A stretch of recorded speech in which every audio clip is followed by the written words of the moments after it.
Back home. 31st of March. Was it Monday? Me and Adventure Dog got up real early, took off, and thinking it wasn't going to be raining. It's sunny around the house right now, the only place on the planet, as far as I'm concerned. And we left, and we got about halfway there. I noticed it was drizzling a little bit in the dark on the windshield, and then, I got about a third of the way there, realized I forgot my rain jacket.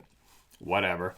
And then carried on, and it started to absolutely piss rain. And then it kind of stopped. Then we got into another big pissing rain zone, and then it kind of stopped a little bit, but we persisted and went all the way to a couple spots along the river. Tried a couple spots, but way too much water, and started pouring rain. So we quit that, and then I wanted to go to a couple places just to snoop around where I hadn't been before. Places I was curious about, just for access, what kind of wildlife might be there, what's that old road there that I've always driven by, and you see it going up along this other creek. Did a couple of those, and didn't see much. But it's funny, quick mention, while I was walking along, and while I had the dog, how am I going to say this, to assure myself that I'm not a paranoid ding-dong every time I go in the woods, just because I'm aware of a lot of truth that's going on out there. I notice that some places I go to, I don't think about nothing. I'm not being overly aware. I'm not trying to listen to the little hairs in the back of my neck or in my ears. Nothing. Absolutely calm, happy-go-lucky, nothing. And that's for a lot of places I go. But then when I find when I get to some places around the one main river I fish, I'm on fire going like this. Can't help it. Isn't that odd? And I'm watching the dog. I'm always watching the dog too when I'm around there. We did hear something odd this morning, actually. No, not even worthy of mentioning, but I just heard something. But it's tough to hear at the distance up the valley because of the rain pouring. But I noticed Ruby looked that direction as well. Whatever, who gives a shit? But what I'm saying is it's a little test for me to make sure am I just being paranoid all the time? But I'm not. I'm not. So I can trust my instincts and my sixth sense when I start to not quite relax. And a few places where I fish, I can't relax there. I'm always I'm fishing and watching my gear, tying up my hooks and stuff, but I'm also looking in the timber I find a lot more than I normally would. You know? That's also where a lot of stuff's going on. So is it because at the back of my mind I know stuff's going on, or is it because something's going on there while I'm there? I don't know. But anyway, I'm just saying, I don't have that. I'm just thinking out loud. I don't have those urges to be overly aware and looking around in the forest all the time. It's only certain places. Now, another thing I also was wondering about today, I don't know why, I thought about Scott Carpenter today while I was out there. And all the odd items that he had caught on his camera, putting camera facing backwards, etc. And you realize, like, if he faked any of that, he would have to have a third person, somebody else. And usually in society with humans, especially, it's very, very rare and very hard to come across. Sometimes, at times, a human that will keep their mouth shut at all costs forever. Pretty tough, right? I would think that if Scott had faked any of that, it would take a third person and somebody would have been talking, naming a name. Who is possibly with him? Who? And that's never come up, ever, right? Do I think he's faked any of the videos and things he captured on his camera? No, I don't. Not at all. Not at all. But anyways, why his name came up to me was I wondered why he never had a dog with him. And if he did, I don't know of it. If anybody knows. I wonder why he never had a dog with him when he went to those places. To see what the dog's reaction would be, or for the dog to give him a heads up. You know what I mean? It's like with Ruby. I watch her. I watch her reaction. Sometimes when I first got her, I was thinking to myself, oh shit, now I got a dog. Now I am going to know for sure what's going on across the river. possibly, or behind me, or whatever. You know what I mean? Instead of just eating the little bit of anxiety I would have, eating it, going with it, and pushing through and doing my outdoor activity that I love to do anyway. I hope you pick it up what I'm putting down. I almost thought, oh shit, this is going to backfire me having a dog with me. Now she's going to go absolutely ballistic and possibly raise my anxiety up at different places at different times. But it's only happened once so far. No big deal. Not too much. Hope it just made sense. But I wonder why Scott never had a dog or never brought a dog with him. What else? Then on our way home, we went down another road near where I've monitored a lot of island elk, and I just figured out why we're not finding any fresh antlers on the ground, because they're not on the ground yet. We came around the corner and boom, in your face, here's these 3 big bull elk standing right there in the middle of the road looking at us. It was kind of funny because both Ruby and I were like this, huh? And I looked at Ruby and she looked at me, and we went back to looking at the elk, and she never made a sound. And they went running down the road and bailed off the bank. And they're probably 4 or 5 year old bulls. I realized that there's a lot of younger bulls a spike bull will pack his antlers all the way through. And have them on very late in the spring.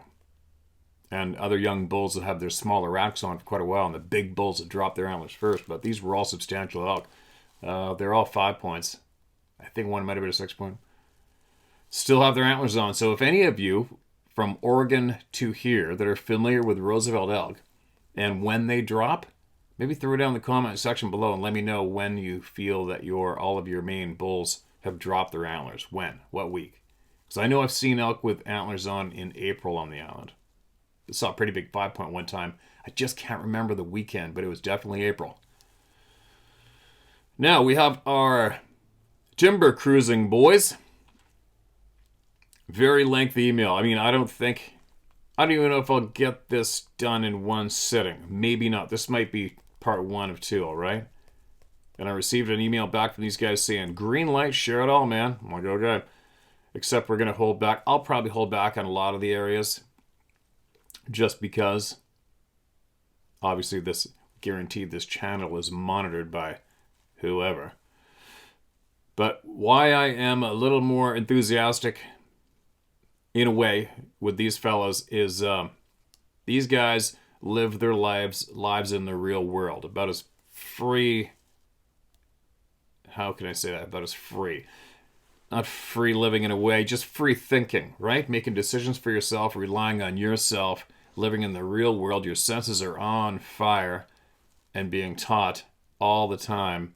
You have zero influence from any groups or individuals who want to be the man when it comes to Bigfoot. Do you know what I mean? These guys, obviously you have to be a very confident A-type personality to be able to go into the middle of frickin' nowhere for a living full time around the Rocky Mountains, anywhere. I don't give a shit where.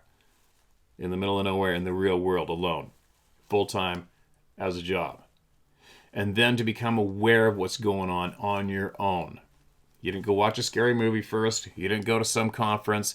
You didn't follow a buddy to some Sasquatch weekend. You're just minding your own business, living your life in the free world, the real world, which you love, and all of a sudden you get slapped in the face with the reality that there's some strange shit going on. And you're A-type, and you're intelligent, and you know what's normal or not out there. You're in tune with your senses, and then you start to twig onto this reality, just as I did. And then you start digging on your own, just as I did. And you don't look to another human being for answers, just like I did. I don't. Meaning someone who holds himself in a place where they consider themselves some kind of an authority on these beings. So that's why I am enjoying and I'm enthusiastic about listening to these guys and hearing their thoughts, feelings, and what they've discovered on their own. And they're sharing it, all of it. All right? I hope I just made sense. Now, here we go. Strap yourselves in. So, I haven't read this fully. There's a lot. And again, this is coming from guys All right, I've already delivered. So I'm gonna, I don't think I need to, some paragraphs I don't need, it's just banter between the two of us. Tell me what's up. Now I'm carrying on down the email after the literally unbelievable events that has happened to my crew and I take discussion of unknown phenomena in the wilderness very seriously. Nobody has given me a good explanation to help explain what occurred, so I have taken it upon myself to find an explanation as to what has happened to me out in the wilderness. It is becoming a bit of an obsession. I lost 6 hours on Bassett Mountain in northern Alberta and have no good explanation for it. Okay, hold on. I'm going to leave out a lot of names. All right, you guys? I lost 6 hours on blank mountain in northern Alberta and have no good explanation for it. 10 minutes flowed normally for me. 6 hours went by. I have poured an unbelievable amount of time into this, trying to figure out what happened to me. I don't have many, if any, answers, but instead an ever-increasing legion of questions. Every day I have more and more questions.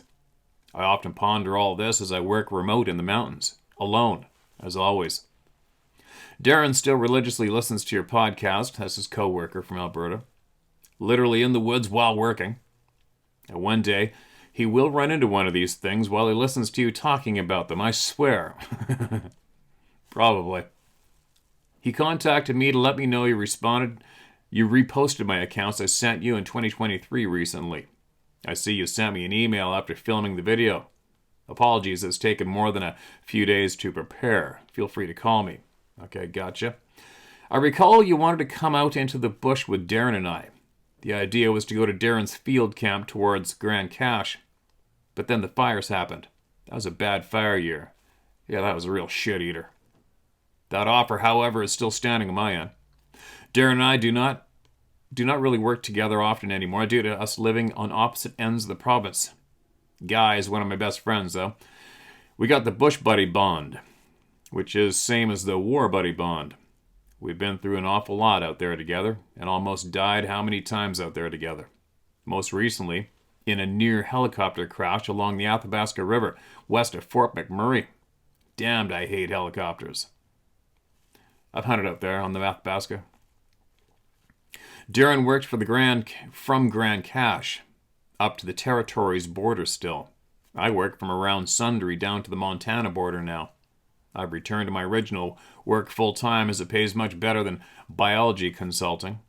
I now work along the boundary in Banff National Park and into Kananaskis country, down along the Continental Divide to around Waterton and Glacier National Parks. It's a cool gig. We even set up remote spike camps on horseback and spend days really out there on the land. Damn, I love the Alberta Rockies. Untouched wilderness is where it's at. Isn't it? I just had an offer to go to the Northwest Territories to guide for a couple months. Not talking about the Rockies, but just getting back out there. And I'm like, oh my God, it was so tempting. And Sarah was like, if you really want to, you can go, And I'm like, I know. But I have a feeling if I committed, I'd probably be on a horse for 3 days. And I'd probably say to myself, why am I doing this? I've already done this 10,000 times. But I never guided the Northwest Territories. That's the only thing that bugs me. Anyway, sorry. I may go work with Darren more in the winter if he needs help or something, but for the time being, it's full-time in the Rocky Mountains. I have a camp set up along a river on the Banff National Park border a few hundred meters from where a family got attacked by a group of Sasquatch in 2004, which I don't think I'm familiar with. I'm going to attach the encounter they had. Please do not highlight the location coordinates I will give you, as it's my remote camping spot. All good, my man. Last summer, I accidentally filmed a white orb flying along the river right after sunset in July. So it was still bright outside. It looked solid, not glowing, just bizarre. I was just filming the beautiful view and my campfire. I accidentally found it months later. Adam and I have had some bizarre experiences out there with the orb phenomenon and odd lights lighting up the forest like a spotlight up towards where the Sasquatch attack occurred. Come out there, experience the weirdness, and I will take you into one of my cut blocks near there too. I'm down. You're free to come out this summer. I'll show you the exact location the Sasquatch attack occurred, as I have the coordinates, and I've personally investigated the area around it to gather a better sense of what happened. If you wanted to head up to Darren, he's camping in the Grand Cache area, again I believe, and he would be more than happy to have you too. That was a long time ago when I sent that in. A few of these events I highlighted have turned into complete chapters in my books, which are coming out in the next few months. The missing time, the breaking trees in the Chinchaga, the orbs of light coming into our camp in the Swan Hills, and Adam and I running into that giant hairy thing near blank lake deep in the Swan Hills by blank mountain are the ones I believe. I can send in the complete chapters, just let me know. I only grazed the experiences when I wrote to you, and they are now much more in depth. I attached a few chapters at the end of this. From my first book that includes some bizarre experiences Darren and I had. The books are still in editing stage, but will be published sometime in the next few months. I mentioned the Dene a lot in my last public message to you. I should mention that I did not use the accepted names used by them, though, when trying to explain things to you in 23. The name the Dene give to the Sasquatch is the Nakani, or Nakani, and the name Alberta Dene, at least, they give to the Wendigo, the Witico, is Wechuge. Oh, it's Wechuge. I prefer to use those terms when discussing the phenomena. That said, I'm someone that has lived with the Dene, including on the land, and grew up on their ancient territories. This is the Indigenous group I have most exposure to. I now live in an area that is inhabited by Stoney Nakoda Sioux and a Dene group. The chapters from my book I attach goes more into this. Dene culture and mythology is unbelievably rich. They are the oldest Indigenous group and are linked to being in northern British Columbia, Alberta, Yukon, and the Northwest Territories since 8,000 to 12,000 years ago. Even more in the unglaciated parts of Yukon and Alaska. Their inhabitation can go back tens of thousands of years, some say 30,000 years.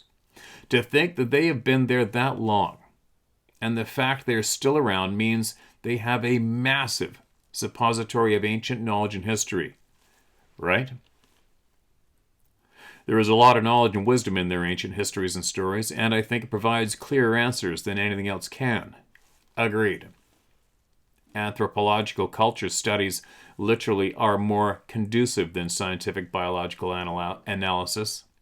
That's a wild statement, especially coming from someone trained in wildlife biology.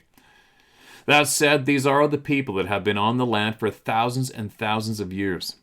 There is value in what they have to say. I have realized that there are truths in myths. Right? And the Dene have an unbroken oral tradition that goes back thousands of years. There is an immense value in that.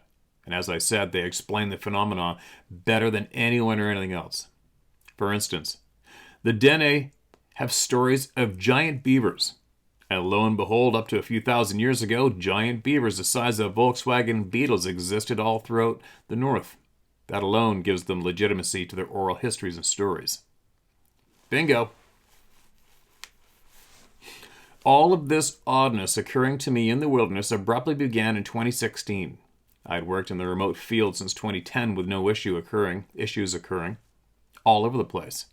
Northwest Territories, Yukon, Nunavut, Alberta, lots of adventure and wildlife encounters, but no weird hairy giants and odd things in the skies.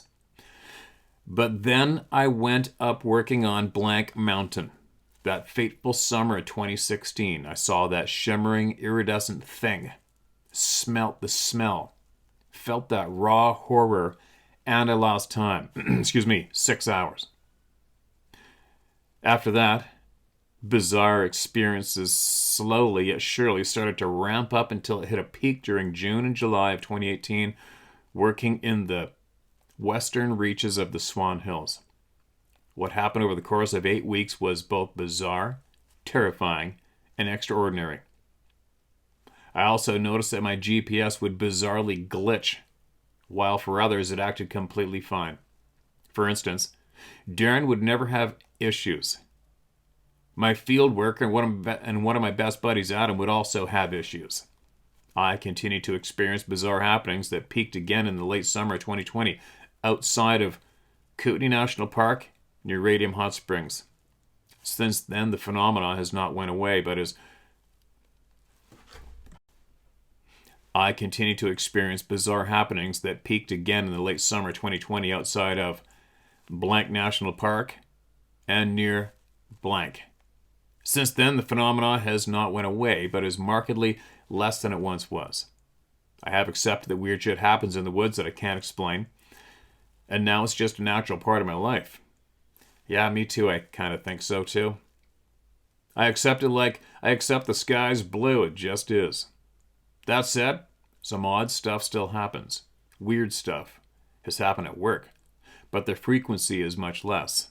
I have lots of odd camping experiences north of Waiparas in the remote front country east of blank. I spent the last few years. Okay. I have lots of odd camping experiences north of blank in the remote front country east of blank. I've spent the last few years in the field, mainly in British Columbia, not Alberta.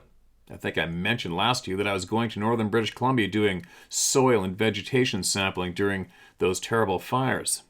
I'm again working in the Rockies, but on the Alberta side of the Continental Divide, however. I'm going to highlight some experiences to you in this communication. First, my encounter with something while doing a botanical survey in Yoho National Park in the late summer 2023. Second, my odd experiences in the Monashee Mountains in 2022 doing cut block layout along the boundary of Monashee Provincial Park. I also found a stick structure out there. Third, one of my best friends, Darren, he wrote into you a few years ago. It is on his bizarre experiences north of Grand Cache. And just in the past few weeks in the blank of Alberta, British Columbia border in the north of the Peace Country, where I've been getting tormented a bit. Fourth, on another one of my good friends, Jason, he also wrote into you and highlighting his recent experiences. And fifth, I'll highlight that account of the Sasquatch attacking a family in 2004 in Alberta. Sixth, I will highlight an account from the Pemberton area that may align with the fact an uncontacted tribe lives in the coast mountains. Seventh, I will highlight an account of a hunter named Al that had an unbelievable encounter in the Grand Cache area with a Sasquatch and may jive with Darren's experiences out there. And eighth, I will highlight an experience I had along the Hay River in far northern Alberta and a very disconcerting conversation I had with a Dene woman. One of my buddies was dating at the time. She's the one who told me about the Nakani and Washuge. So, the first account I'll give you is what happened to me in Yoho National Park in British Columbia. Later that year, I first emailed you in August 23. I was working inside a remote part of Yoho National Park, doing a botany analysis of rare Colombian inland temperate rainforest flora, when I reached a small lake surrounded by cedar and hemlock on the mountainside. In later August, a lot of these small lakes become very low in water level due to percolation into the rock. These are, in fact, the sources of springs and such lower on the mountainsides. Over the course of the summer, a large part of these small lakes areas dry up and the lake bottom is exposed as the snowmelt percolates into the rocky ground beneath the lakes. Little pools of remaining water 4 to 5 feet deep exist, speckled about. These pools are generally the lowest remaining parts of the lake bed and are likely where the where the holes that slowly drain the lakes into underground caves and streams originate. Well, I went down onto the lake bed of one of these 10-acre lakes and was intent on checking out some western skunk cabbage to analyze on the other side. I was remote bushwhacking. This wasn't near a road or a trail. Temperate rainforest is thick. Devil's Club was freaking everywhere. So I exited to not bush... Sorry. Devil's Club was freaking everywhere, so I was excited to not bushwhack for a bit. I got out onto the lake bed. Yeah, the Devil's Club sucks ass, doesn't it? Once you're in it, you're in it. It really sucks when you're going up a mountain in the timber with somebody you can barely hike, because you got to go up and try to get a mountain goat, and you got to go through a wall of that shit. Sorry. I got out onto the lake bed. It was completely silent. You could hear a pin drop. I looked around myself. Huge 150-foot cedars and hemlock shot up in every direction. Thanks to the open lake surface I was on, I felt like I was in a massive amphitheater. The lake bed held a menagerie of animal tracks. Grizzly bear, lion, elk, moose, sheep, goat, and wolf tracks were all imprinted there. I figured it was because technically this mud would qualify as a salt/mineral lick. I ambled over to the other side of the lake to find some western skunk cabbage. On my way back from the western skunk cabbage analysis, I noticed a peculiar trackway that went into the willows I was just coming out of. This bordered the opposite side of the lake from where I had come in on, that went further up the mountain. I had arrived on the eastern side and was now on the western side, seeing these tracks come in from the east. And what I saw were large, but not overly large, humanoid footprints in the mud of the lake bed that I started to follow. I followed these for around 50 feet, where they terminated in one of these remaining pools of water. The pool was circular, around 20 feet in diameter. The tracks seemingly just sprang out of the pool and headed towards the shore. I progressively circled the pool going outwards. I could not find these tracks anywhere else except where it came out of the pool and walked straight right into the willows and further up the mountain. That's a holy shit realization and finding right there. I don't give a shit who you are, what you think. That's a holy shitter. Now I was wondering, did some crazy hippie go skinny dipping and run off into the woods barefoot? There are van people everywhere in BC nowadays, but I was nowhere near the Trans-Canada Highway or any trails. No, I was too remote. People don't run around barefoot here off trail for miles and miles. And there were no tracks anywhere else that indicated the presence of man. I bushwhacked just to get in there. You know what, a guy that does this for a living, when he says bushwhacked, I have a funny feeling a lot of people might not quite pick up what that means. When you do this for a living and you go remote and you say you bushwhacked, we're talking frickin' hiking through a pile of dog shit for a long ways. All right? Not just getting out of your car, hiking through a park for a mile or two. We're talking going through dog shit. Just so you know. If you're not picking up what he's putting down. I bushwhacked just to get in there. There were no tracks with boot treads besides my own. Now I wear a size 12-13 boot. These tracks were only a tad larger than mine, but not so much. They were not overly large. I took some photos. Put my keys by one. They looked like a human was walking around barefoot in the middle of nowhere. And I started to feel very watched. The silence was all pervading. I also had the extreme feeling of disturbing something from its privacy and rest. I promptly left the area, and I think there is a chance that this is evidence of one of these things, what I call the nakan. Could it have been one of the little ones? Its foot was still larger than mine. Why was it coming out of a pool of water with an exit spring? Why could I not find any evidence of prints elsewhere? The mud was identical in consistency and hardness all around the pool. There were no tracks besides the trackway coming out of the pool. Just bizarre. Another thing it could be are feral people. There are multiple accounts and stories in the Rocky and Coast Mountains of there being remote tribes of uncontacted Indigenous people that do not want to make contact with the outside world, still living a Stone Age existence. The Dene have stories of them in the Mackenzie Mountains, too. I found a very interesting report of this in the coastal mountains hours north of Vancouver that I feel lends credence to their existence. I will highlight this later in my letter. Was this a track from one of them? But why did the tracks just come out of that pool? Where were the tracks? Where were the rest of its tracks? Just bizarre. I attached the photos. Sorry I walked in one print. Clearly something weird is happening there. I wonder about the link of the underground creek/cave system and the prints coming out of it. Did it somehow travel to that pool in some weird witchy way we do not understand?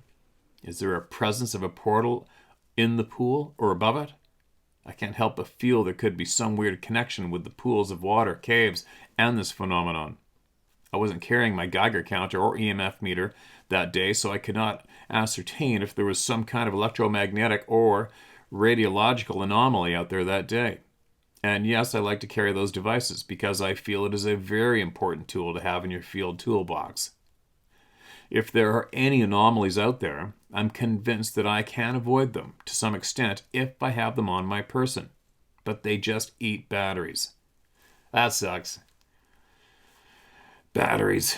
Story of my life. The second odd account to highlight was in the Monashee Mountains of British Columbia. I hunted there. Excuse me. Helped a guy on a grizzly hunt there one time too. Big timber there, man. Pretty remote. I've had some bizarre experiences in the Monashee Mountains right up next to the provincial park doing forestry work. I was up the blank road north. Yeah, I hunted right there. Spent a lot of time right there. Considerable distance up the road. I had to quad a distance to get up the mountain as well. I was ribboning off a cedar at the edge of the ravine on some very steep slope. It was a thick, mossy and fern-encrusted cedar forest. The trees were more than 150 feet tall and around 2 to 3 feet thick. It was pouring rain. Excuse me. It was so green in that cedar stand. Wow. Anyways, I was heading down the mountain slope, laying out ribbon and running the GPS. The ravine was to my right. When I got to the far edge of my block, the furthest I would go down the mountain, a stick from deep in the ravine flew out of the ravine and hit me square in the chest. Oops. This stick was thrown at me. It wasn't big, but big enough to feel it. I went and peered over the lip of the ravine, and it was more than 100 feet deep. I saw absolutely nothing, and I felt that feeling of being watched. Later, I found these bizarre stick structures heading back up, and I attached a photo for you. For the third accounts, my good friend Darren, one of my oldest and dearest friends who runs that field consulting company up in the far north of Alberta, has been very busy in the clear hills on the Alberta-British Columbia border and to the north of Grand Cache. And this is where he mainly works when doing cut block layout. He also does a lot of well site reclamation as well all over northern Alberta. And I have 3 experiences to highlight from him. I was trying to phone him recently as we haven't talked in months since our friend Brando died in a plane crash. That sucks. Everybody bites it in a plane crash in the north, right? It seems. Sometimes I used to wonder, when's my turn coming? Sorry. I wanted to ask him about a satellite transponder as I want to have one as I'm deep and remote again. And I wanted to ask him more about these experiences. However, he's currently deep in the clear hills and out of service. And he did send me a text and some recent weirdness, though, and sent some pictures from his weird day north of Grand Cache. This first is the oldest experience. I forgot what year it was, but it was a few years ago. And Darren was doing layout in some thick mountain country to the north of Grand Cache and south of Grand Prairie. And it was not far from the coordinates he gave you for his field camp. This is located just north of the Wilmore Wilderness.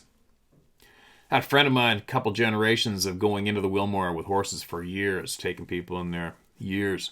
And they have my buddy had said his dad had a photo of Sasquatch too.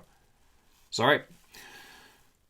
A large park ran by the Alberta government north of Jasper National Park. To highlight how remote it is, here's a video of Darren. Okay, I'll check that out later. Oh, really? So Darren's working alone in this dense alpine fir jungle. There was 8-foot-tall devil's club everywhere. Ugh. He has no visibility. It's a wall of devil's club in every direction. There was sign of grizzly bear all throughout the block. There were tree rubs everywhere, including on the massive devil's club. He literally says the grizzlies were using the devil's club as scratch posts. No doubt. There are piles of bones from kills scattered everywhere. Okay, that sounds kind of weird though. The bones scattered everywhere. I've been around a shit pile of grizzlies. And typically the wolves clean up all the bones, no matter what. But that sounds odd. I'm only saying it sounds odd because I know a few people have been in the woods a lot, and they've come across areas where there's a shit pile of bones in one area. Oh, you didn't say one area, but a shit pile of bones, and nothing's touching them. There were piles of bones from kills scattered everywhere. Darren says that this was one of the worst blocks he's ever been in. And that says a lot coming from Darren. The going was hard, painful slog. On top of all of this it was wet and rainy. Darren finds this massive 5-foot wide Engelmann spruce tree and sits down against it to wait out the downpour. However, the downpour doesn't stop. Eventually, Darren got a bit tired and did the one thing that no bushman ought to do. He fell asleep while being exposed and alone in the middle of a cold, dense, remote, bear-filled, rainy forest. Done that before, and I almost died from that.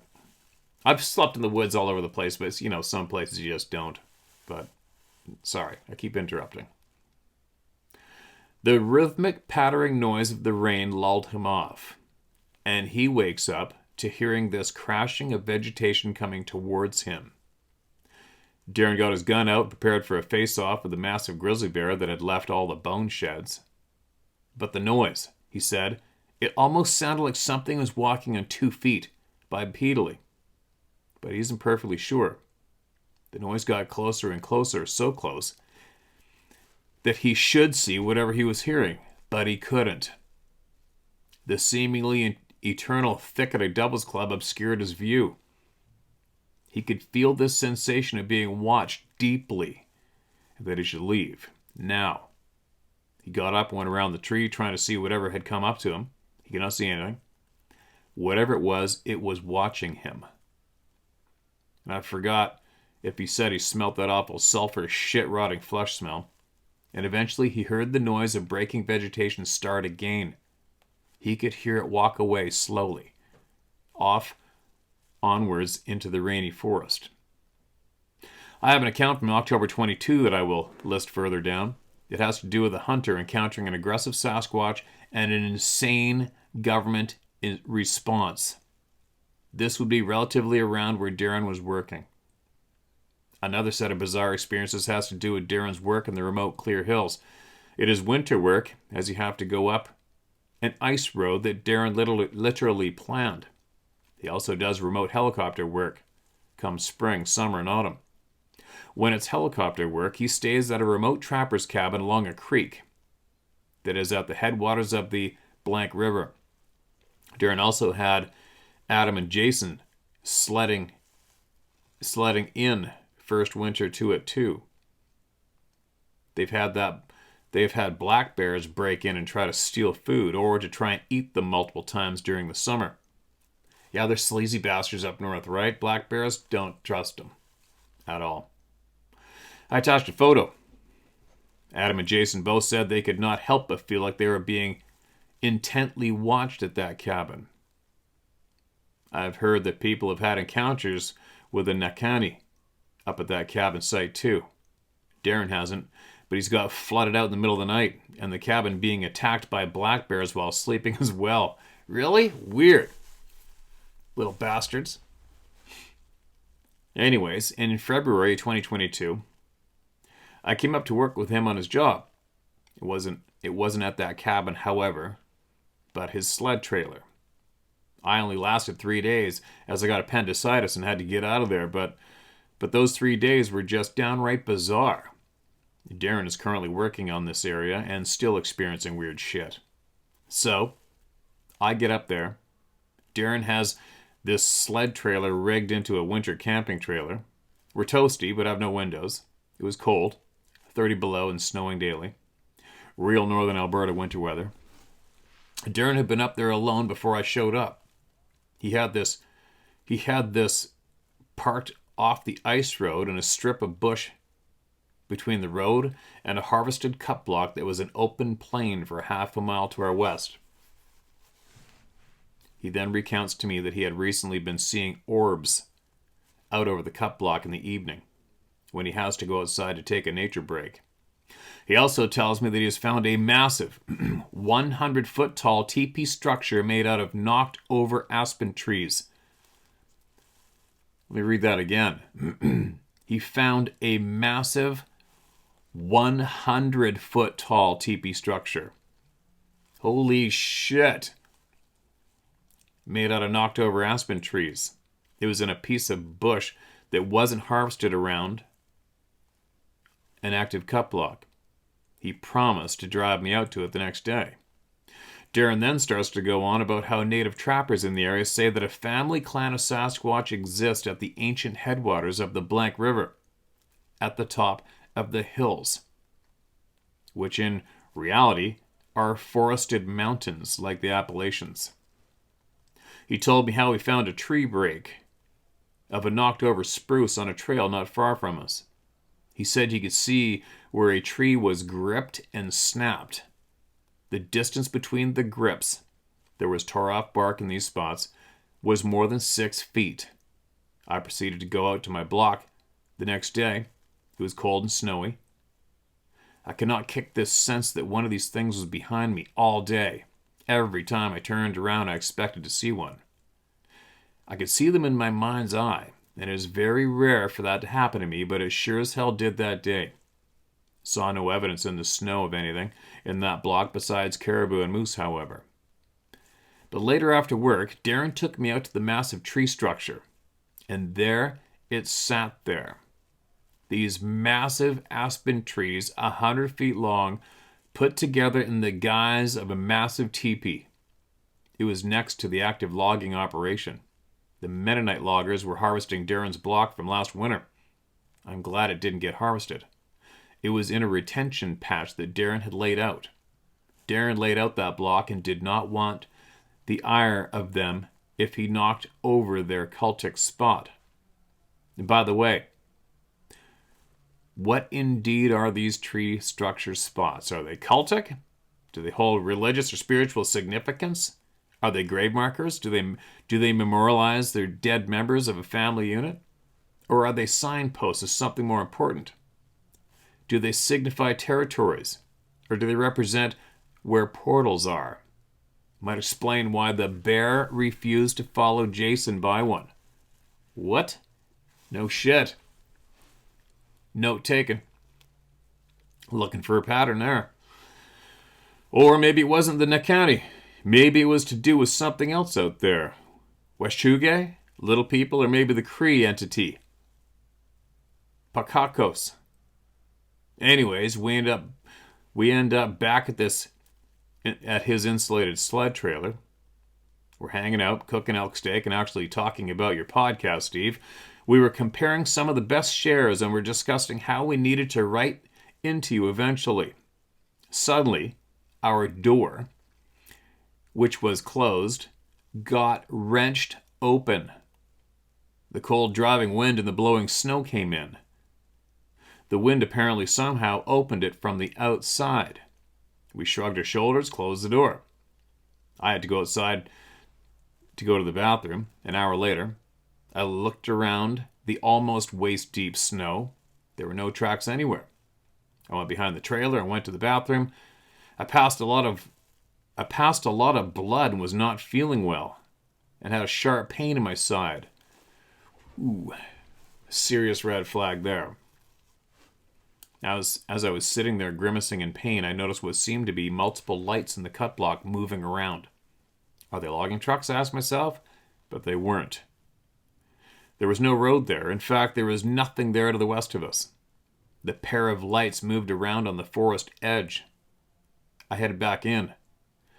I told Darren what was happening, and I saw those lights the other day. Quote, I saw those lights the other day, end quote, he said as he headed outside to confirm. I also told him I was not feeling well and passing blood. That's not good, he said.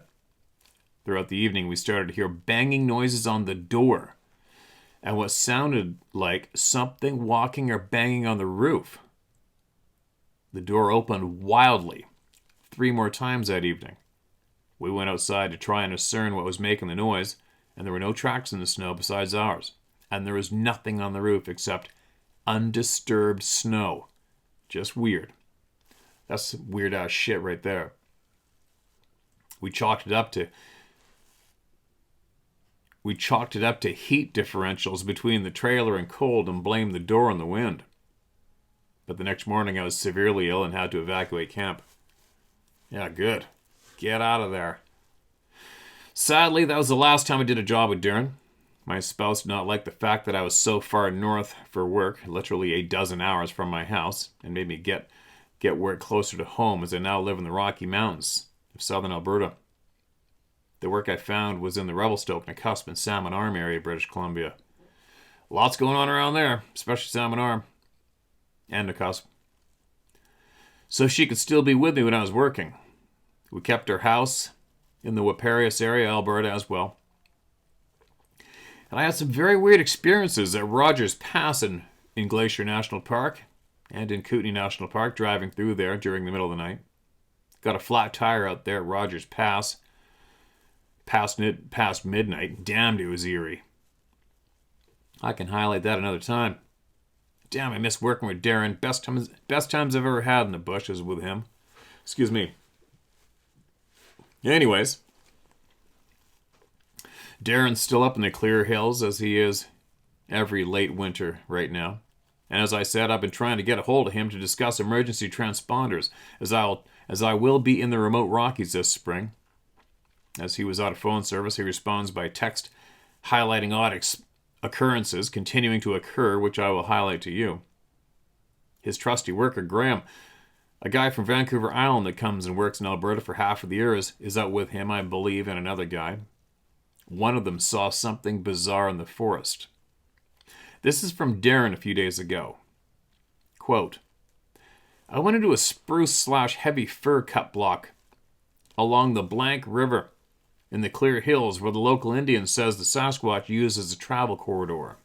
Big block, like 100 hectare. I feel pretty creeped out. I even told the 2 guys I was with the vibes were creepy in there. Both guys laughed at me, believing in Sasquatch, of course. And the next day, one of my workers came in the block with me. We were about 1.5 kilometers apart, and I felt watched most of the day. He came back at the end of the day all freaked out, saying he all of a sudden heard a guttural humming noise coming from the thick fir just out of sight about 100 meters away. This guy's a hunter, so he doesn't really scare easy. We shot an elk together in October. He said he pulled his gun out and yelled at it a couple times. The humming stopped and started up a couple times, then went dead silent. The next day, he seen a black flash in the distance. He still kind of refuses to believe it's a Sasquatch or something creepy, but can't rationalize what it was.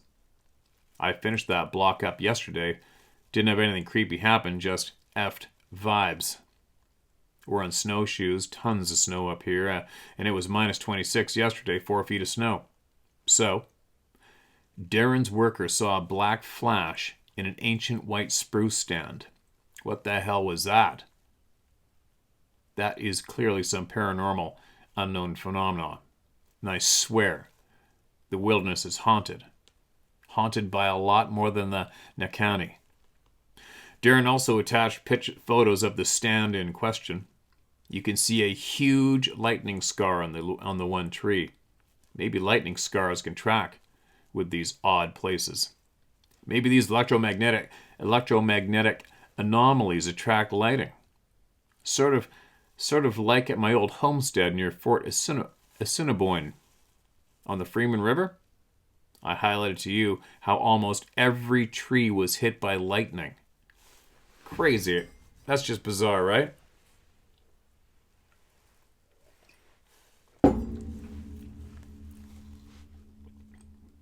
The idea would be, and this is just conjecture, thanks to this electromagnetic anomaly attracting lightning, you see a greater frequency of scars. Something to ruminate on anyways. And as well, Darren reported there is a heavy snow everywhere, but the great spruce stand has next to none. Huh? This can happen due to the massive trees catching most of the snow on its branches and then getting blown away in the wind, but still, it's odd, as everywhere else around the stand is buried in snow. Yeah, it's kind of weird. He also attached an image in the message with a comment thread I'm assuming is from his letter to you mentioning a local Indigenous guy talking about how he is an Indigenous to the area and knows the trapper in the Clear Hills. In fact, he's family. He mentions the presence of a clan at some headwaters. All right, I'm going to try to leave out a bunch of... There's a whole pile of names and directions in this, all right? So I'm going to try to read through this quote and try to leave some of this out. Quote, the forestry tech. Thank you. I'm from Arez by Worsley, Alberta. My mother was born up in the blank blank. On the land are a clan of Sasquatches there. And there are many more that live in the blank blank and the blank hills. And the headwaters of the blank river is a part of this clan's traditional lands. The trappers you were talking about are my family. And the one man lives up there full time. There is a part of the blank hills, that part off to the east, and become the blank hills that is around kilometer on the blank road west of Manning, Alberta. There's a road there that goes south called another road, and it goes south to another place. Bracket note from A. This is along the road where I had my bad experience in the Chinchaga with 100-foot tall trees being knocked down all around me that I highlighted to you in 2003. There are ancient Indian trails there that go to the northeast. So, Darren's odysseys continue. I should highlight one more story from Darren. So, my old crew workers, Adam and Jason, were both on Darren's crew for the last few years. They have since moved on. And like me, Adam's spouse forced him to work close to home. For him, that's in the Fort Assiniboine area.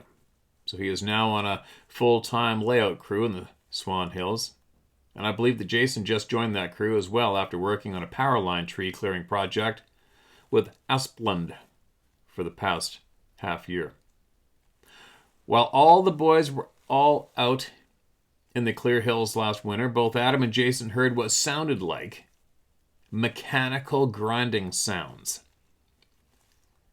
Then this bizarre, ethereal, mystical music that carried through the windless, silent spruce forest in the middle of nowhere in the Clear Hills. They were not working together and both heard the same noises, even though they were a mile or so away from each other. I forget if Darren was party to this as well. He was at home with his wife and children for a period. Adam told me that Graham, Darren's long-term worker, heard massive tree knocks on that job that resulted in him seeing a massive tree shaking like it had epilepsy. What the hell is going on out there? My best guess is that there is some kind of time or dimensional distortion up there. There is an electromagnetic anomaly. I absolutely agree with you with that part, for sure. Many things could be using this anomaly as a gate/portal to travel through realities, dimensions, and worlds. Maybe that's what the massive TP tree structure signifies. It was right near the top of the hills, by the way, at the peak.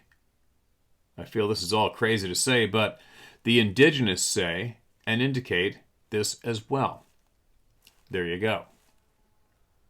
The fourth account I will highlight is an update on my dear friend Jason.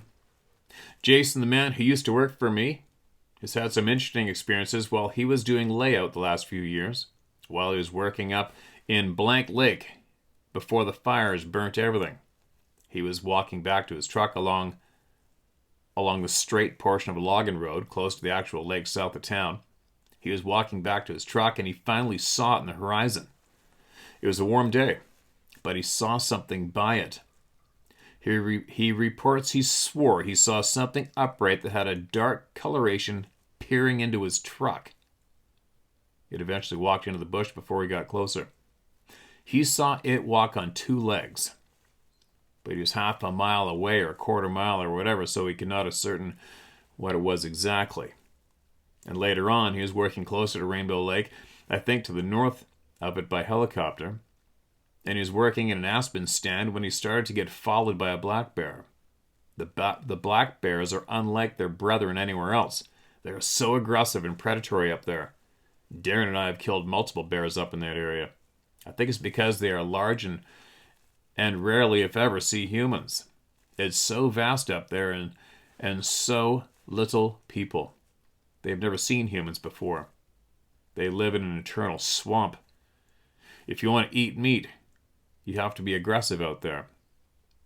Quick interruption. Yeah, no doubt. Well, there's that one biologist. Oh, shit, I'm forgetting his name. Damn it. Gotta find his book. I got it here somewhere. And Gary Sheldon. And he wrote a book on all you guys probably heard of him. And he said flat out, the northern black bears are absolutely predatory aggressive towards humans. And I've shot one too coming to try to eat me. And he knew as a human. There's no question about it. He knew as a human he wanted to eat me. It's kind of a creepy feeling. So I concur. Sorry. I believe Jason was doing helicopter work, so he couldn't just head to his ATV or truck.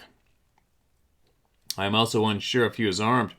I think he was, but he didn't want to shoot it with his shotgun as it was too far away.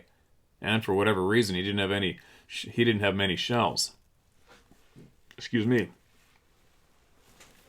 He headed to an opening in the forest, a massive swamp where he could be extracted. The bear followed him for a mile. When Jason got close to the swamp, he ran into this bizarre teepee structure just sitting there in the clouds of mosquitoes. It was this clearly constructed teepee thing out of aspen, just sitting there on the edge of the forest near the swamp. I'm attaching it in the C-mill. Now, what is odd, that the bear refused to come close to the teepee, would not go up to it. It gave up on Jason and just left. He was picked up by the helicopter with little fanfare. Another story about Jason. 2 winters ago, Jason was working north of Hinton, close to the boundary of Jasper National Park, and it was November, and he had been staying alone in his camper for the past month. He had woken up to what he felt like the camper being pushed. The camper was swaying back and forth. He was so scared that he could not get up and look outside to see what was doing it. That entire job he felt watched where he had his camper, which was in a pine forest on an energy lease close to the Athabasca River. He would sit at his campfire and sense eyes on him. The man's ballsy as he spends months at a time alone in the wilderness, not talking to anybody. And Jason is deeply spiritual and introspective, a modern-day shaman, if you will. It almost seems as if a mysterious force from within the forest is drawn to him. His practice of indigenous, ancient Finnish Ice Age shamanistic spirituality profoundly shapes his consciousness, enhancing his ability to perceive the unseen and for the unseen to perceive him. That's interesting. Towards the end of the job, he was working along the northern edge of the Athabasca River. It had snowed a few inches, and it was technically the start of the snow season. And as Jason came along a bend in the lip of the valley, he found 3-toed bipedal tracks in the snow. He followed them for a distance. Very odd. I am aware that some indigenous groups attribute that to the Wendigo, or Wachuga, as the Dene call it. According to some indigenous lore, 3 toes means Wendigo. Anyways, very bizarre. What's interesting about Jason is when he saw a nakani, he was in the forest not far from Edmonton, maybe a couple dozen or so miles west of the city. There were acreages everywhere around him. There are an unbelievable number of sightings in this area. My guess is that it is tied to the fact all these locations where they have been seen are not far from the North Saskatchewan River. There are many reports of the Nakani being present on the upper reaches of the North Saskatchewan River between Banff National Park boundary and Abraham Lake. They must travel up and down the river frequently, so far east as to be close to Edmonton. I just find it wild as it is so close to humans. Jason was very mesmerized by how it was swaying in this fluid motion, peeking from behind a tree as he had a smoke. Just bizarre. The experience has stayed with him. He also finds it odd that he clearly saw one of these things at his dad's acreage not far from humanity, instead of in the thick, eternal northern Canadian wilderness, and he feels that it was following him. I filmed him explaining what happened to him last fall at the site it occurred at. Excuse me. Jason is very spiritual and practices the old Finnish ways. Finnish and Saami, S-A-A-M-I, shamanism. The ancient relics of European Ice Age religion and spirituality. He feels that he was meditating on the old spirits of the forest when this encounter happened. Did he attract it? His account of the 3-toed tracks really disconcerts me. Makes me sick to my stomach, actually. From the 5th account, I bring you to West of Sundre, where this incident occurred, is hilariously a few hundred meters from my favorite camping spot where I go to rest and reset. I only realized that this location was there after I had been going there for a few years. And this is where I filmed the white orb at sunset last July, and where Adam and I saw bizarre lights in the trees and the forest, lighting up like a spotlight. I have the coordinates here. Please not publicize them. It's my private camping and bighorn sheep hunting area. And as I said, I'll take you out there. It is also a few miles from my bush operation, so I can show you some cut blocks and go into the backcountry. It's interesting as this compartment where this occurred has no logging allowed. Excuse me. Though there is logging allowed a few miles away. It's prohibited in this immediate surrounding area where this incident occurred. It's why I camp and hunt in the area, as the forest is fully intact and abuts up against blank. It's a fully intact ecosystem. But now I wonder if there is more to the story for the restrictions. As well, it's dead out there. Barely anyone hunts out there. There are a few well sites, and there's a horse trail entrance there at my campsite. You have to ford the river to get to the trail. And I plan on hunting sheep out there going forward, as nobody ever takes one from this compartment. And I know where they are. Bonus. It's at the end of the road system, out of cellular service, keeping it sparse and out of the mix. Gotcha. Spring 2004 in the early evening. In the spring of 2004, west of Sundre, Alberta, in the Rocky Mountains, Mitch recounted an unusual encounter. At the time, Mitch was 39 years old, married with 3 children, and well accustomed to the outdoors. Growing up on a farm and later working in the oil patch, he had spent most of his life surrounded by nature in western Alberta. That spring, as the gardening season approached rapidly, Mitch and his wife, Linda, decided to try something different in their garden. And instead of using the usual gardening trellises, they planned to construct a trellis-like structure out of larch poles, allowing their beans and peas to climb. And on that day, Mitch and Linda loaded up their 3 kids into the truck, hooked up the trailer, headed west towards the Rockies. Mitch was familiar with the area from his time in the oil patch and knew of an oil lease road that was abundant with larch trees. They drove out to that lease, and when they arrived, Mitch pulled the truck around and parked it beside a ditch. They then prepared to venture into the bush to harvest the larch poles. Since their 3 young children were with them, Linda spread a blanket right beside the truck along the top of the ditch so the kids could play while she and Mitch took turns venturing into the bush. They would go in, cut a larch pole, bring it back, and load it into the trailer. This routine continued for several hours until both parents were completely exhausted and in need of a break. They paused for a few minutes to have a snack, and while standing next to the trailer, suddenly, from the other side of that ditch, just out of sight, they heard an absolutely blood-curdling guttural scream. When they heard that, his first reaction was to grab the youngest child off the blanket because the 2 other older children had gotten up and run to the truck and locked the doors. At that point, Mitch was standing there holding his youngest with his wife right beside him, both looking toward the direction from which the scream had come, trying to figure out what they just heard. And their initial instinct was that someone might be messing with them, but the scream was far beyond human capability. It was simply too loud and too guttural. As they continued looking in that direction, suddenly they heard the same scream again from the other side of the ditch, immediately followed by another screaming coming from the direction of the first. Now 2 screams echoed from both sides of the road, bouncing back and forth. At this point, Mitch and his wife were still not overly concerned. They still thought it might be someone playing a prank. They maintained their focus on the road in the direction of those eerie sounds, and then, all of a sudden, a massive clump of mud and grass came flying out of the bush and slammed into the ground right behind the trailer. Mitch and his wife took a couple steps back, still considering the possibility that it was just a person. But then another chunk of grass and mud burst out of the bush from the other side of the road and hit the ground beside the first.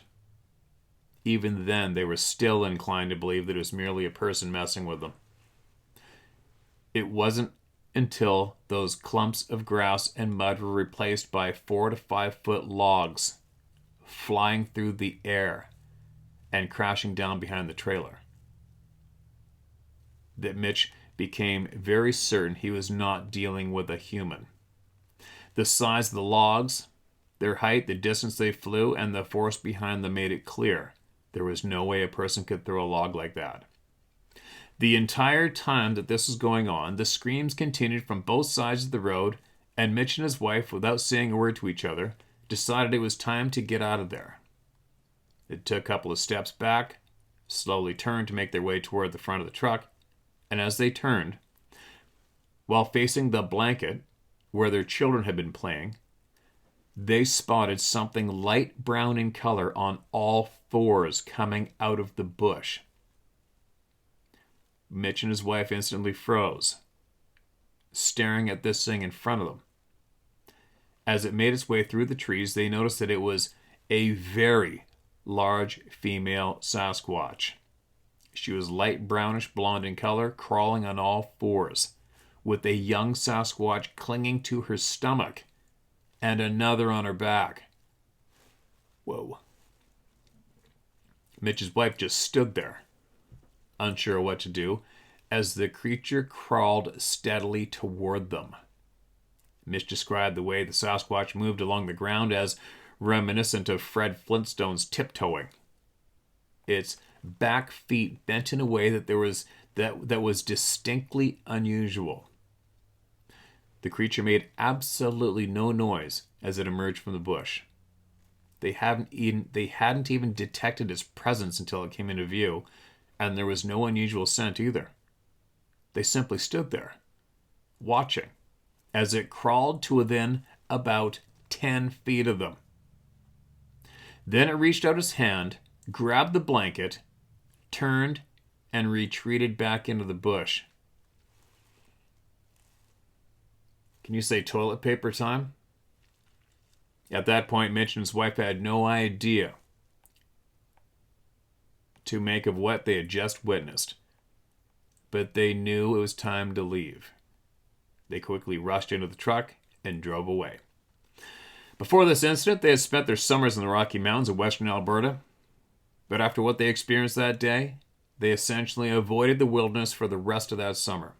Even to this day, over 20 years later, they prefer camping in a large RV at populated campgrounds. And their primary outdoor activity is fishing for salmon in areas that are not remote. Mitch wrote into Alberta Outdoorsman forums with a shorter account of this as well. Quote, "There's still some snow in the bush. We were picking dried larch and spruce deadfall to take home for making beanpole teepees in our garden. We had our 3 kids with us, aged around 3, 6, and 8 at the time. My wife and I were dragging the deadfall out of the bush and figuring which ones we could work with. And after what seemed like about a couple of hours, we had a stack of about 25 poles, and were eating a late lunch with the kids when things went absolutely crazy. At first, we got screamed at big time. Then stuff comes flying out of the bush at us, i.e. rocks, tree limbs, and sod hunks. It sounded like things were breaking in the bush and whacking sounds. It was effing nuts. Nothing hit any of us. We had been in that area many times prior in the years and never had anything like this occur. Our 8-year-old and 6-year-old jumped into the truck and locked all the doors, with the other 3 of us doing laps around the vehicle. I grab our 3-year-old and get her into the back seat through the window, and I'm trying to figure out who's screwing with us. Now this is weird. First, this hairy thing, was crawling on all 4s over all the down timber and old logs, staring right at me as it swayed back and forth. From what I could make out, another one or 2 were behind it. One was on it, also on all 4s, crawling around behind with the closer one that seemed way bigger, one that I could make out through the bush. These ones were about 15 to 20 feet inside the tree line. We were parked in the ditch off to the old lease road. About 30, 40 feet further into the timber was another 2, or a couple persons, silhouette we could not make out. They were moving through the trees, making animal crazy sounds, big, deep volume, and we went, holy shit, no person can do that. No way can anyone belt it out like that. Not a chance. This went on for what seemed like a good couple minutes, and all the kids began freaking out and crying inside the vehicle. My wife was standing with me when we were watching this go on, and then started telling me, "Let's get out of here." And I'm trying to get a grip on the shit I'm looking at through/inside the trees. I don't think I was freaked out by what was happening. I just could not process what I was looking at. I still recall thinking, why?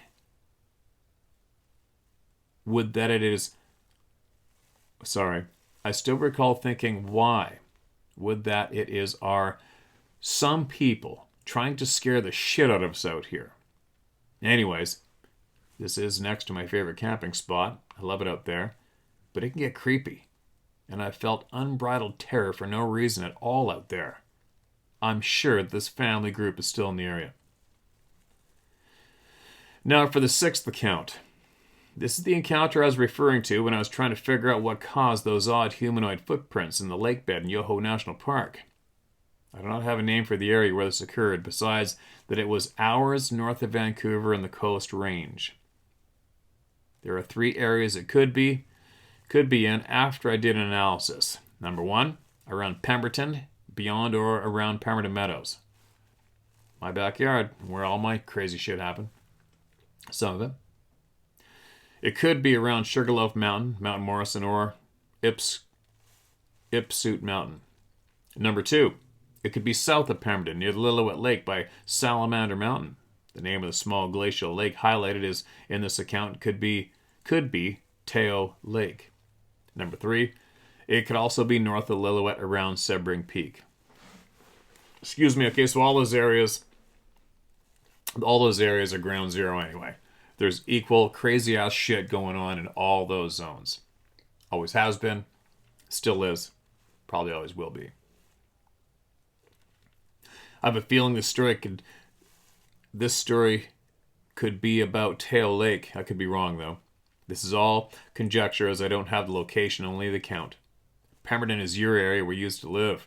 You'll know more about the local area than I. As well, you may have heard about this event already. A veteran of the Vancouver Fire Department named Christopher, along with his wife, was ready for a fresh start. They craved an escape from the relentless city noise, a chance to retreat into the serene countryside. Their hearts were set on a property high in the mountains, far removed from urban chaos. Although neither had reached retirement age yet, the idea of enduring long daily commutes was unthinkable. Instead, they set their sights on finding a mountain haven where they could eventually retire. After much searching, they discovered their dream property about 3 hours northwest of Vancouver, nestled in the coastal mountains. 3 hours northwest of Vancouver? The property was nothing short of breathtaking. Spanning several acres, it featured a charming log cabin that appeared to float above the ground, positioned right beside a lively, quick-moving stream that fed into a larger river. Both Christopher and his wife were overjoyed when they received approval to purchase the land, and after their first visit, they instantly fell in love with the place. Fortune smiled on them too, as Christopher's job as a firefighter in Vancouver provided him with ample time off. Working several consecutive days followed by extended breaks, he was able to spend plenty of time at the cabin. During the summer, when vacations were on the horizon, they dedicated entire holidays to enjoying life out in the mountains. Over the ensuing years, Christopher and his wife poured their energy into transforming their property into a true home. They cleared numerous trees along one side, created a sprawling garden, and carved out a trail through the brush down to the stream, built a sturdy bridge over it, and even constructed a small deck. This little retreat became their sanctuary, a place where each evening they would sit by the stream, savoring coffee or a glass of wine, completely at ease with nature. However, there were stretches when this couple couldn't visit the property for weeks on end.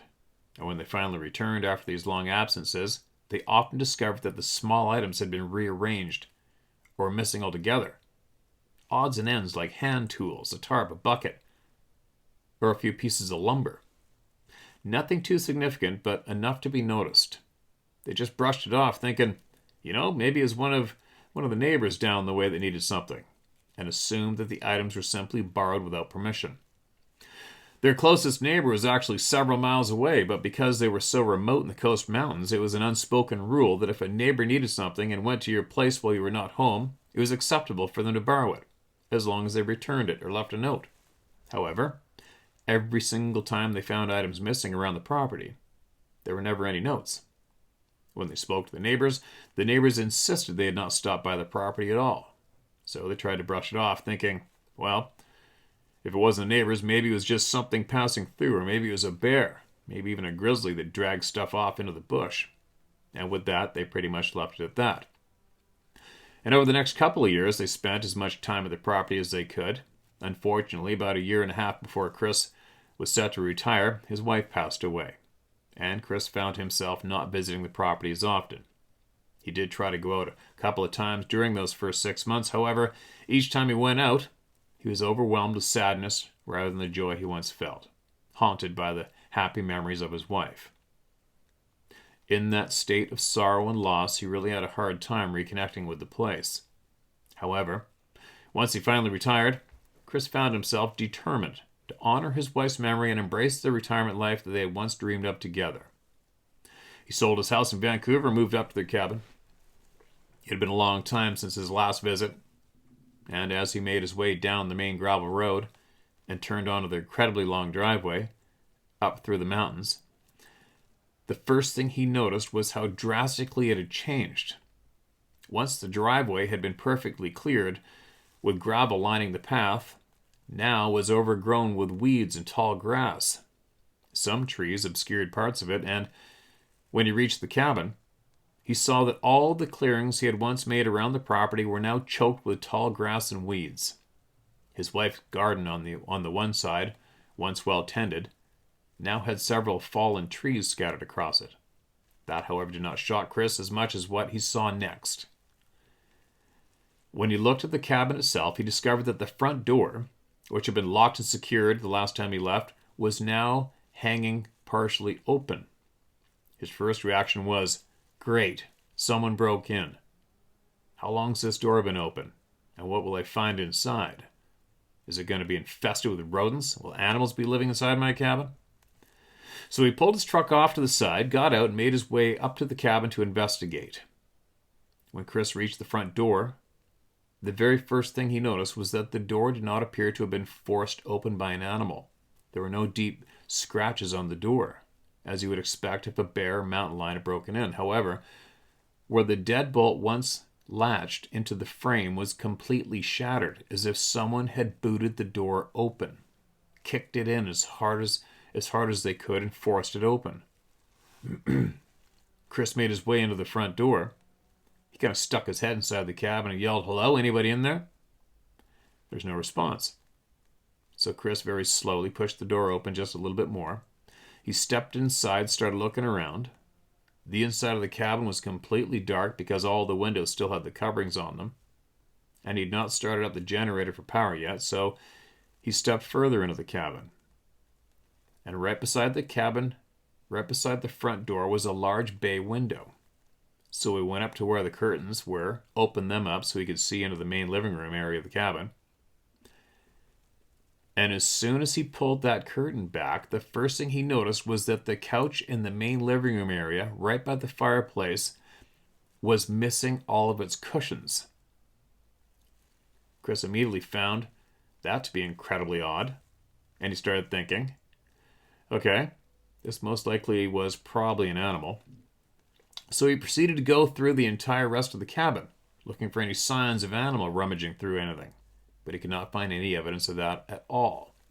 However, almost every single room he went into had the same items missing. And it was nothing major, nothing of significant value.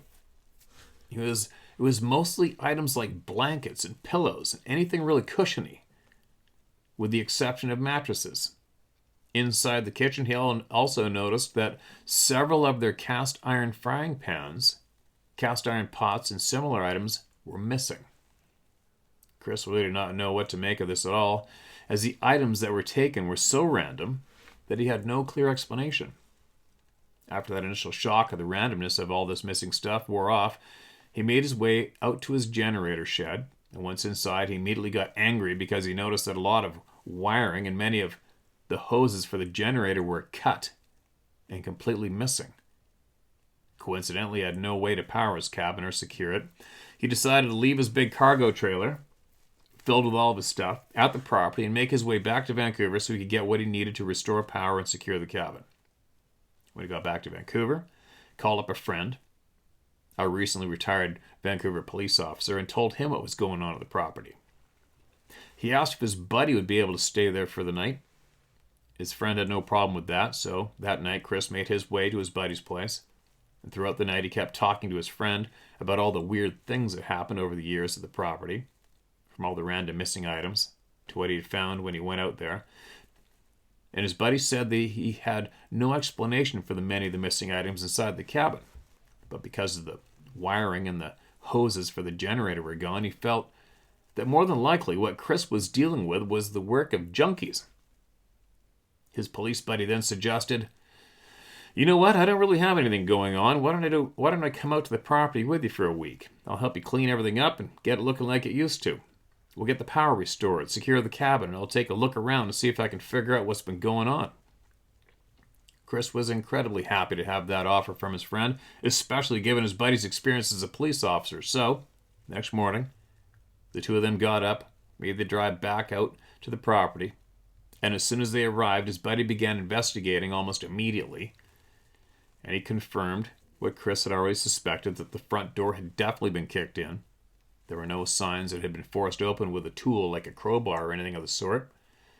And after the initial check of the front door, the two of them made their way over to the generator shed. They ended up doing a quick repair to all the wiring and hoses and managed to get the power restored to the cabin. The following day, they began tackling the overgrown grass. They cleared everything out. Within a couple of days, the property was almost restored to the way it had looked when Chris and his wife used to spend their time there. And once the property was essentially back to its former state, they spent a couple of days wandering through the bush and venturing up into the mountains, searching for any sign of those mysterious people. And while they did not find any significant evidence of these individuals during those first couple of days, they occasionally came across items in the bush that were definitely from Chris's cabin. And on the third day of their search in the wilderness, they came upon what appeared to be a makeshift camp. An old, ragged tarp hung between a couple of trees, cushions from Chris's cabin, likely from the couch, and a few other items scattered about, all pointed to the fact that someone had been here. They dismantled the makeshift camp piece by piece, loading everything into bags and hauling it out of the bush. At that point, Chris's buddy remarked, "Yeah, you know what? I'm pretty sure you're dealing with a junkie." He explained that the setup looked very similar to the homeless encampments he'd seen before and advised Chris to install motion sensors around the cabin for extra security, just in case these individuals returned. Quick interruption. That sounds kind of odd that somebody, I can see a cop thinking that for sure, but a junkie's got to be close to the source for his drugs, right? And not too many junkies have vehicles. So, it'd be tough I wouldn't be thinking junkie myself, especially living there. We live in the woods. A junkie, you're not going to get your junk. You can't drive to go get it. You're not driving around. You're not any drug dealers down the next creek bed. You know what I mean? Chris thought this was an excellent idea. They made their... Oh, sorry. I already read that. Sorry, I lost my spot. How did I do that? Give me a second.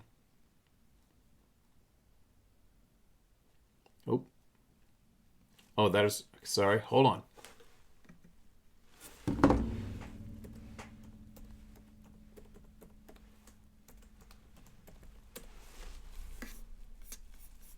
Holy, I got lost reading that. How do you stop reading all that shit?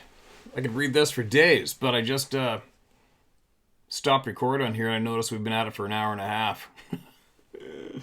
Alright, so I just I put a marker in there so I could find where I left off tomorrow, right? So we'll bring part 2 tomorrow and I'll share everything mentioned. I'll try to find the photos. I'm sure he said he sent them. I got them.